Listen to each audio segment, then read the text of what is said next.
ये कहानी एक ऐसे मासूम से दिखने वाले कॉन्ट्रैक्ट किलर की है जो कि अकेला ही गैंगस्टर की पूरी गैंग को निपटाने की हिम्मत रखता है और उसे अपने अंदर बहुत ज्यादा कॉन्फिडेंट है, इसलिए वो अपने आप को प्रोफेशनल बुलाता है। तो कहानी की शुरुआत में दो लोगों को दिखाया जाता है जिन्होंने एक सूट पहने हुए बंदे को किडनैप किया था। इन्हें लग रहा था कि ये बहुत अमीर है और इससे उन्हें बहुत सारा माल मिलेगा, पर तभी सूट पहने आदमी ने अपने हाथ खोल लिए और इन्हें एक हथौड़े से मारकर इनके बॉस का इंतजार करने लगा। फिर थोड़ी देर बाद जब इधर इनका बॉस आया तो वो अपने दोनों आदमियों को मरा हुआ देखकर बहुत ज्यादा घबरा गया। उसने यहाँ से भागने की कोशिश की पर तभी वहाँ का शटर बंद हो गया, जिससे डर कर इन लोगों ने अपनी सारी गोलियां अंधाधुंध चला के खत्म कर दी और तभी सूट पहने बंदे ने इसके दोनों आदमियों को निपटा दिया। अब यहाँ पर ये दोनों ही बचे थे और हमें पता चलता है कि ये दोनों एक दूसरे को पहले से जानते हैं। इस सूट पहने आदमी का नाम पूरी मूवी में बताया नहीं गया है, तो हम इसे मिस्टर प्रोफेशनल कहेंगे क्योंकि इसने मूवी में कई बार कहा है कि मैं अपने काम में बहुत ज्यादा प्रोफेशनल हूँ। दरअसल ये एक असैसिन है जो कि पैसों के लिए कुछ भी करता है और ये अपने काम में बहुत ज्यादा माहिर है। अब हमें पता चलता है कि इस गैंगस्टर ने इससे कुछ पैसे उधार लिए थे, पर उन्हें लौटाने के बदले में इसने मिस्टर प्रोफेशनल को ही निपटाने का प्लान बना लिया। अब गैंगस्टर ने उसे अपनी दोस्ती के वास्ते उसे छोड़ने के लिए कहा, पर मिस्टर प्रोफेशनल ने ये कहकर उसके पाँव में गोली मार दी कि दोस्त थोड़ी पैसे लौटाते हैं। जिसके बाद उसके ब्रांडेड कपड़े खराब न हो जाए करके उसने रेन सूट को पहन लिया और उस गैंगस्टर को पेचकस से घोप घोप कर मार दिया। इसके बाद वो यहाँ से एक इलीगल फाइट क्लब में पहुंचा जहाँ हमें मार्को को दिखाया जाता है जो कि पैसों के लिए यहाँ फाइट करता था और मिस्टर प्रोफेशनल इस पर काफी लंबे टाइम से नजर रख रहा था। अब मार्को इस फाइट को लड़कर जीत गया और पैसे लेकर जब वो अपने घर पहुंचा तो वहाँ उसकी माँ बीमार थी। दरअसल मार्को एक नाजायज औलाद है जिसकी माँ को इसके बाप ने प्रेग्नेंट करके छोड़ दिया था और अब इसकी माँ बहुत बीमार है जिसका अगर सही टाइम पर ऑपरेशन नहीं हुआ तो वो मर जाएगी। इसलिए मार्को इतनी मेहनत करके पैसे कमा रहा था और साथ ही अपने बाप को भी ढूंढ रहा था ताकि वो अपनी माँ को बचा सके। अब अगले दिन मार्क अंकल पार्क से मिलने के लिए गया जो कि एक अनाथ आश्रम चलाते हैं और मार्को ने इनसे अपने असली बाप को ढूंढने के लिए कहा था, पर अंकल पार्क ने बताया कि उनका कुछ पता नहीं चल पा रहा है। तो फिर मार्को ने उन्हें कुछ पैसे दिए और अपने बाप को ढूंढने के लिए कहा। जिसके बाद मार्को यहाँ से सीधे बियर बार में गया जहाँ उसे एक आदमी मिला जो कि उसकी पिछली फाइट जीतने से उससे बहुत इंप्रेस हुआ था क्योंकि उसने एक थाई फाइटर को हराया था। वो उसे कहता है कि वो लोग एक ज्वेलरी शॉप को लूटने वाले हैं और उसमें उसे उसकी मदद चाहिए। उसे बस पावर कट करना है और सिक्योरिटी को देखना है, जिसके बदले में उसे 10% मिलेगा। अब इस वक्त तो मार्को सोचूंगा कहकर यहाँ से निकल गया, पर घर जाकर जब उसने अपनी माँ के बारे में सोचा तो वो चोरी में उनका साथ देने के लिए मान गया। जिसके बाद ये दोनों उसी रात को ज्वेलरी शॉप को लूटने के लिए गए जहां मार्को पावर कट करने के लिए गया तो उस पर कुछ लोगों ने पीछे से हमला कर दिया। दरअसल ये लोग वही लोग थे, चोरी तो इनका सिर्फ बहाना था। असल में तो इन लोगों ने मार्को को पीटना था क्योंकि उसने थाई फाइटर को हराया था। इसलिए ये लोग अब मार्को पर हमला करते हैं और मार्को भी बचने के लिए इनसे लड़ता है, पर ये लोग बहुत ज्यादा थे तो मार्को यहाँ से भागने लगता है और भागते हुए वो एक कार से टकरा जाता है जिसके अंदर से एक खूबसूरत और अमीर लड़की बाहर निकलती है और ये देखकर मार्को को मारने आए हुए लोग चले गए।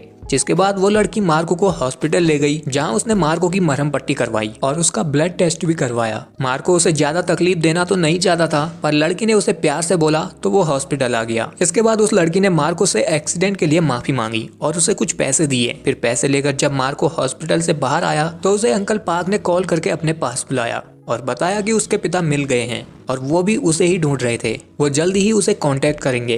अब अगले दिन जब मार्को अपनी माँ के साथ था तो यहाँ उसके पास उसके पिता के भेजे हुए कुछ लोग आए जिन्होंने मार्को को बताया कि उसके पिता की तबीयत बहुत खराब है और वो उससे से जल्द मिलना चाहते हैं। वो लोग यहाँ मार्को के लिए पासपोर्ट और उसकी माँ का ख्याल रखने के लिए एक नर्स भी लाए थे और उन्होंने मार्को से कहा कि उसकी माँ का इलाज करवाना उसके पिता के लिए बहुत छोटी बात है, इसलिए अब मार्को उनके साथ चलने के लिए तैयार हो जाता है। इसके बाद हमें कोरिया में मार्को के पिता को दिखाया जाता है जो कि बेड पर अपनी आखिरी सांसें गिन रहे थे। यहाँ उनका एक बड़ा बेटा भी था जिसका नाम मिस्टर हान था और वो ही अब तक अपने पिता की जायदाद और कंपनी को संभाल रहा था और वो अपने पिता से बहुत प्यार भी करता है, इसलिए वो ही मार्को को यहाँ ला रहा था। अब यहाँ पर डायरेक्टर हान का मैनेजर आया जिसने बताया कि उनकी कंपनी के बारे में किसी न्यूज आर्टिकल ने गलत छापा है, पर उसने उसके एडिटर से बात कर ली है और वो लोग सारे आर्टिकल को हटा देंगे, बस बदले में उन्हें उसे स्पॉन्सर करना होगा। अब ये सुनने के बाद डायरेक्टर हान ने अपने मैनेजर को छुट्टी दे दी और उसे कल मिलने के लिए कहा। उधर हम मार्को को देखते हैं जिसे बिजनेस क्लास में कोरिया ले जाया जा रहा था। मार्को ये देखकर काफी हैरान था क्योंकि वो आज तक प्लेन में कभी बैठा ही नहीं था। अब रात में सबके सोने के बाद इधर मार्को के पास मिस्टर प्रोफेशनल आया जिससे मार्को थोड़ा डर गया। तो उसने उससे पूछा कि वो कौन है, तो मिस्टर प्रोफेशनल ने उससे कहा कि वो उसका दोस्त है जो उसे एक टिप देने आया है। उसने उसके कान में कहा तुम्हें कोरिया तुम्हें मारने के लिए ले जाया जा रहा है। अब इस बात से मार्को घबरा गया और सोच में पड़ गया पर फिर मार्को ने उसकी बात को सीरियस नहीं लिया और प्लेन लैंड होने के बाद उनके साथ चला गया। इधर एयरपोर्ट में हम उसी लड़की को भी देखते हैं जिसकी गाड़ी से मार्को टकराया था। अब हमें पता चलता है कि इस लड़की का नाम योंजो है और ये एक असासिन है जो कि पैसे लेकर मर्डर वगैरह करती है। वो यहाँ मार्को की सौतेली बहन गायोंग से मिलती है। वो दोनों यहाँ पर कुछ बड़ा प्लान कर रही थी जिसके लिए गायोंग योंजो से इधर एक गन भी लेती है। फिर उधर हमें डायरेक्टर हान को दिखाया जाता है जिसने अब अपने उसी मैनेजर और उस एडिटर को पकड़कर बहुत मारा था क्योंकि वो दोनों ही एक दूसरे के जिगरी दोस्त थे और डायरेक्टर हान का मैनेजर उसे कंपनी के सीक्रेट बताया करता था। इसलिए अब डायरेक्टर हान एक को तो गोली मार देता है और दूसरे से उसने कहा कि 3 गिनने के बाद तुम भागना और 10 गिनने के बाद मैं गोलियां चलाना शुरू करूंगा। लेकिन वो आदमी 3 तक पहुंचने से पहले ही 2 गिनने में ही भागने लगा, इसलिए डायरेक्टर हान ने उसे गोली से उड़ा दिया। फिर उधर हमें मार्को को दिखाते हैं जो कि डायरेक्टर हान के आदमियों के साथ गाड़ी में जा रहा था। तो उसकी गाड़ी के बराबर में मिस्टर प्रोफेशनल भी आ जाता है और वो मार्को को सीट बेल्ट का इशारा करके उसकी गाड़ी के ड्राइवर को गोली मार देता है, जिससे यहाँ पर एक बहुत बड़ा एक्सीडेंट होता है। और फिर मिस्टर प्रोफेशनल मार्को को ले जाने आए हुए उन सभी लोगों को मार देता है। और फिर मार्को जब होश में आता है तो वो ये देखकर बहुत घबरा जाता है। उसने फिर से मिस्टर प्रोफेशनल से पूछा है कि तुम कौन हो और ऐसा क्यों कर रहे हो। तो मिस्टर प्रोफेशनल ने उसे कहा कि वो उसका दोस्त है और ये उसका काम है। वो उसे अपने साथ चलने के लिए कहता है पर मार्को यहाँ से भागने लगता है। लेकिन मिस्टर प्रोफेशनल भी इतनी आसानी से उसे भागने देने वाला कहाँ था। वो बड़ी आराम से अपनी कार से उसका पीछा करता है और दोनों ही एक ब्रिज के पास पहुंच जाते हैं जहां मिस्टर प्रोफेशनल मार्को से कहता है कि वो घबराए नहीं, वो कहां तक ऐसे भागेगा, इससे अच्छा है कि वो गाड़ी में चुपचाप बैठ जाए। लेकिन इधर मार्को उस ब्रिज से नीचे कूद जाता है जहां वो एक ट्रक से टकराने वाला था पर बच गया। अब इतनी आसानी से मिस्टर प्रोफेशनल भी उसे छोड़ने वाला कहां था, वो भी उस ब्रिज से नीचे कूद जाता है और ये देखकर मार्को फिर से भागने लगता है। तो उसको पकड़ने के लिए मिस्टर प्रोफेशनल भी भागता है और दोनों ही एक टनल के अंदर चले जाते हैं। लेकिन मिस्टर प्रोफेशनल टनल से बाहर नहीं निकलता, टनल पर ही रुक जाता है क्योंकि बाहर बारिश हो रही थी और वो अपने जूते और कपड़ों को खराब करना नहीं चाहता था। उधर अब मिस्टर हान को भी ये बात पता चल चुकी थी कि मार्को गायब हो गया है। तो वो एक्सीडेंट वाली जगह के लिए निकलता है और अपने बाप से वादा करता है कि मैं आपकी नाजायज औलाद को ढूंढकर आपके पास लाऊंगा, बस तब तक आप ऊपर नहीं चले जाना। दूसरी तरफ उधर मार्को भागते भागते सिटी में पहुंच चुका था। उसे यहाँ एक टेलीफोन बूथ दिखाई दिया तो उसने जल्दी से वहां से अंकल पार्क को फोन मिलाया और उन्हें बताया कि उसकी जान के पीछे कोई पड़ा है। लेकिन तभी इधर मिस्टर प्रोफेशनल भी अपनी कार से आ गया, जिसे देखकर मार्को ने फिर से भागना शुरू कर दिया। लेकिन इस बार वो छोटी छोटी गलियों से भागने लगा जहाँ की मिस्टर प्रोफेशनल की कार नहीं जा सकती थी, इसलिए उसकी कार गली में ही अटक गई, जिससे अब मिस्टर प्रोफेशनल बहुत परेशान हो गया था। तो वो कार की सनरूफ से बाहर निकला और गलियों के बिल्डिंगों से उछल कूद करता हुआ सीधे मार्को के सामने आ पहुंचा। उसने मार्को से कहा कि वो भागे नहीं तो वो उसे गोली मार देगा, जिससे मार्को ने अपने हाथ खड़े कर लिए। लेकिन फिर वो मिस्टर प्रोफेशनल को मुक्का मारकर भाग गया और भागते हुए उसके सामने योंजो भी अपनी कार से आ गई और उसने मार्को को जल्दी से अपनी गाड़ी में बैठने के लिए कहा। अब मार्को को लगा कि ये उसकी जान बचाने के लिए आई है, इसलिए वो मिस्टर प्रोफेशनल से बचने के लिए उसके साथ चला गया। फिर मिस्टर प्रोफेशनल ने अपनी गाड़ी निकाली और निकालते हुए उसकी गाड़ी पर बहुत सारे स्क्रैचेस लगे और उसका एक साइड मिरर भी टूट गया, जिससे मिस्टर प्रोफेशनल के दिल के साथ किडनी तक भी दुख पहुंच गया। इतना दुख तो उसे मार्को के उसके हाथ से निकल जाने पर भी नहीं हुआ था। उधर अब मार्को योंजो के साथ था, जिसे जब वो देखता है तो वो हैरान हो जाता है क्योंकि वो वही क्यूट लड़की थी जिसकी गाड़ी से वो पहले टकराया था और जो उसे हॉस्पिटल ले गई थी। अब मार्को की बहुत ज्यादा फटी पड़ी थी तो वो उससे पूछता है कि तुम कौन हो और वो लोग उसके पीछे क्यों पड़े हैं। इस पर योंजो ने उसे मिस्टर प्रोफेशनल की तरह जवाब दिया कि मरने से पहले तुम सब कुछ जान जाओगे, जिससे मार्को की और ज्यादा फट गई। और तभी सामने से मिस्टर हान भी अपनी कार से आ रहा था तो उसने योंजो की कार में मार्को को देख लिया, इसलिए उसने तुरंत अपनी गाड़ी मुड़वाई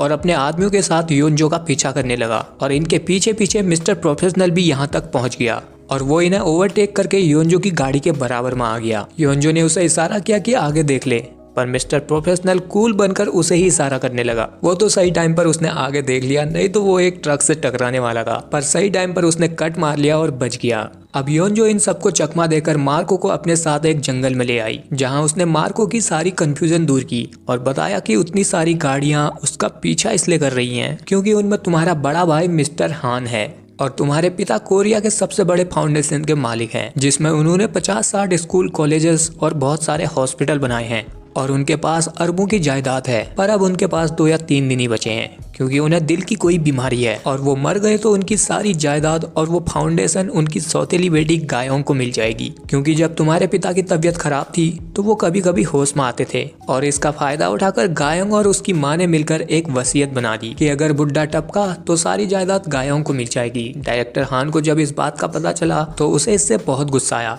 इसलिए उसने अपने बाप की नाजायज औलाद को ढूंढी यानी कि मार्को को, ताकि वो उसका दिल निकालकर अपने पिता की हार्ट सर्जरी करके उन्हें बचा ले, जिससे वो दोनों बाप बेटे ही इस पूरी जायदाद के मालिक रहेंगे और फिर वो वसीयत भी किसी काम की नहीं रहेगी।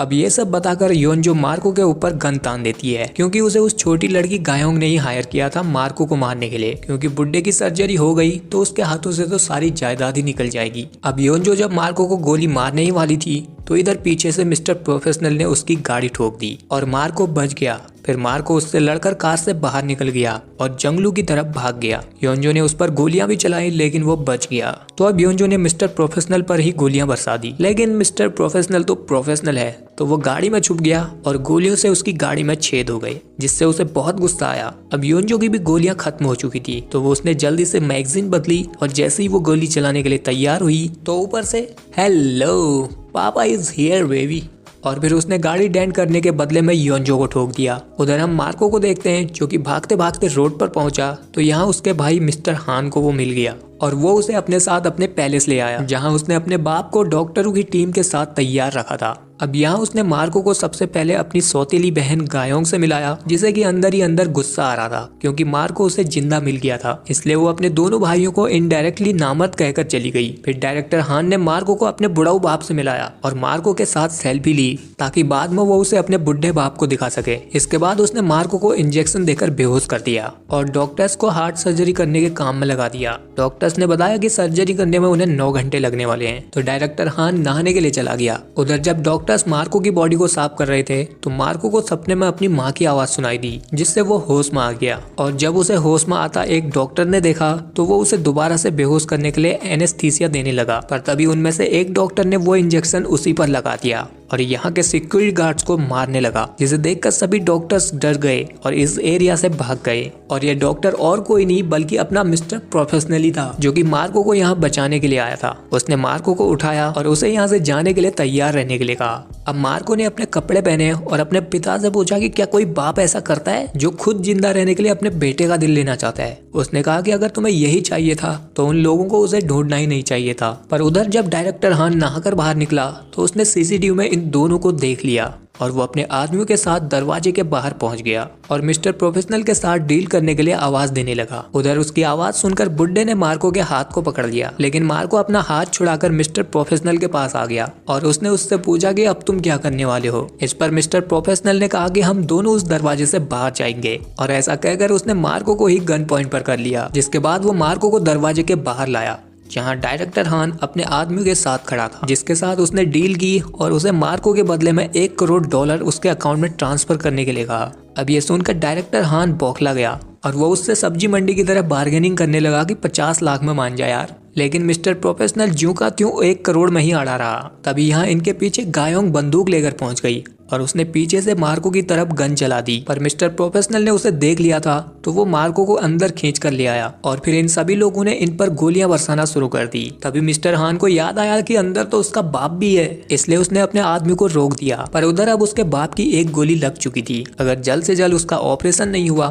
तो वो टपक जाएगा। और ये बात सीसीटीवी में देखकर डायरेक्टर हान के आदमी ने उसे बताई, तो डायरेक्टर हान जल्दी से अपने आदमियों के साथ अंदर पहुंच गया। पर मिस्टर प्रोफेशनल भी प्रो बंदा था, तो उसने एक गन मार्को की कनपट्टी पर रखी और दूसरी गन उसके बाप के सर पर, जिससे अब डायरेक्टर हान बहुत घबरा गया और उसने तुरंत उसके अकाउंट में $1 करोड़ ट्रांसफर करवा दिए। जिसके बाद मिस्टर प्रोफेशनल ने मार्को को उसके हवाले कर दिया और जब वो यहाँ से जाने लगा तो डायरेक्टर हान ने मिस्टर प्रोफेशनल पे अपने आदमियों के साथ गन्स तान दी। मिस्टर प्रोफेशनल ने कहा कि मुझे मारकर भी तेरे पैसे वापस नहीं मिलेंगे और वो फिक्र ना करे, उसके पैसे अच्छे काम में इस्तेमाल होंगे जिसका पुण्य तुझे भी मिलेगा। लेकिन डायरेक्टर हान को ये मंजूर नहीं था कि कोई कल का लौंडा आकर उसे उसके ही घर में लूट कर चला गया और डायरेक्टर हान देखता ही रह गया। इससे उसकी मार्केट में इज्जत डाउन हो जाएगी और गैंगस्टर सोसाइटी में तो वो बेइज्जत हो जाएगा। इस पर मिस्टर प्रोफेशनल ने उसे पहले ही वार्न कर दिया कि ये बेइज्जती फिर भी ठीक है, नहीं तो इसके आगे मौत है। अब डायरेक्टर हान को लग रहा था कि ये अकेला इतने सारे लोगों का क्या ही बिगाड़ देगा,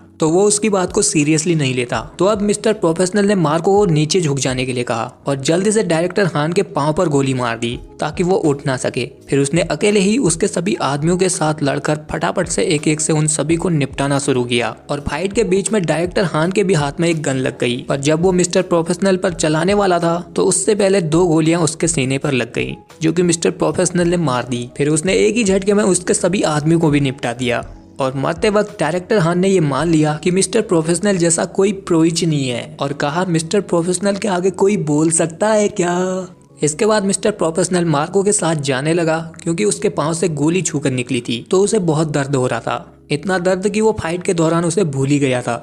अब जाने से पहले मार्को ने अपने भाई की तरफ देखा तो मिस्टर प्रोफेशनल ने उसे कहा कि ये तेरा कुछ नहीं लगता, चल यहाँ से। पर इस वक्त मार्को ने इस बात को सीरियसली नहीं लिया, उसे लगा कि वो ऐसे ही कह रहा है इसलिए वो उसके साथ जाने लगा। पर इनके सामने अब गायों गन लेकर आ गई। इसे मर्द जात से अलग ही नफरत थी। इसके अकॉर्डिंग मर्दों से ज्यादा कुत्ते वफादार होते हैं। शायद इसका पहला ब्रेकअप हुआ होगा। खैर ये अब अपने भाई यानी कि मार्को को मारना चाहती थी क्योंकि उसे लग रहा था कि कहीं बाद में आकर मार्को ने उससे अपना हिस्सा मांग लिया तो, या फिर यहाँ जो कुछ भी हुआ उसके लिए बाद में उसने कहीं उसे ब्लैकमेल किया तो उसे तो प्रॉब्लम हो जाएगी, इसलिए वो इस सरदर्द को रखना नहीं चाहती थी। पर मार्को ने उसकी ऐसी बातें सुनकर उसके 2 रद्द कर दिए और कहा कि मैं तुम्हारे पैसे फ्री में भी हाथ नहीं लगाऊंगा। लेकिन गायों इतनी आसानी से मारने वाली कहाँ थी, वो मिस्टर प्रोफेशनल को ही हायर करके मार्को को ही मारने की बात करने लगी।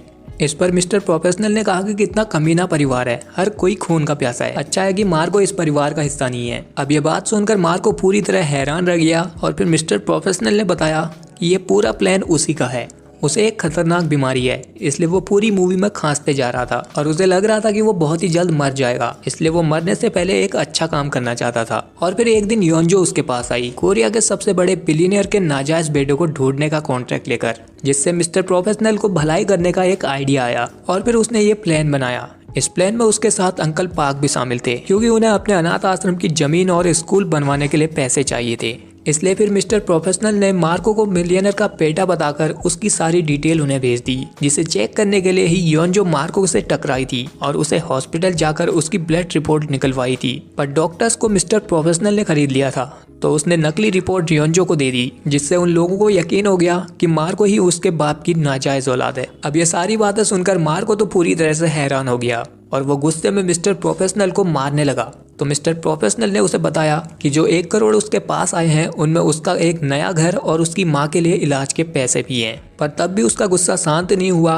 और उसने मिस्टर प्रोफेशनल से कहा कि तुम्हें क्या पता कि मैंने क्या क्या झेला है। इस पर मिस्टर प्रोफेशनल ने कहा कि मुझे सब पता है क्योंकि मैं भी तुम्हारी तरह एक नाजायज औलाद हूँ। अब ये बात सुनकर मार्को पूरी तरह से हैरान हो गया और उसने उसे छोड़ दिया, जिसके बाद ये दोनों यहाँ से चले गए। फिर कुछ दिनों बाद हम अंकल पार्क को देखते हैं जिन्होंने अब अपना अनाथ आश्रम और उनके लिए स्कूल खोल लिया था। मार्को भी एक नए घर में शिफ्ट हो चुका था और उसकी माँ का इलाज भी काफी अच्छे से हो गया था। और आखिर में मार्को से मिलने मिस्टर प्रोफेशनल आया और उसने उसे फ्रेंड बनने के लिए कहा, तो इस बार मार्को मान गया। अब लास्ट में हमें पता चलता है कि मिस्टर प्रोफेशनल को कौन सी बीमारी थी। वो यहाँ एक डॉक्टर के पास था और उन्हें बता रहा था कि पहले मेरी 50 पुलअप्स मारने में ही फट जाती थी, पर अब मैं 100 भी बड़ी आसानी से मार ले रहा हूँ और मैं अपने आप को बहुत ज्यादा फिट और हेल्दी महसूस कर रहा हूँ। इस पर डॉक्टर ने कहा कि मैं भी तो वही कह रहा हूँ, तुम बिल्कुल ठीक हो। अक्सर सिगरेट छोड़ने में कुछ दिनों तक खांसी वगैरह होती रहती है और आज तक जो तुम दवाइयाँ ले रहे थे वो मल्टीविटामिन्स की गोलियां थी जो कि शरीर के लिए अच्छे होते हैं। अब डॉक्टर्स की ये बात सुनकर तो मिस्टर प्रोफेशनल पूरी तरह से हैरान रह गया और खुद पर हंसने लगा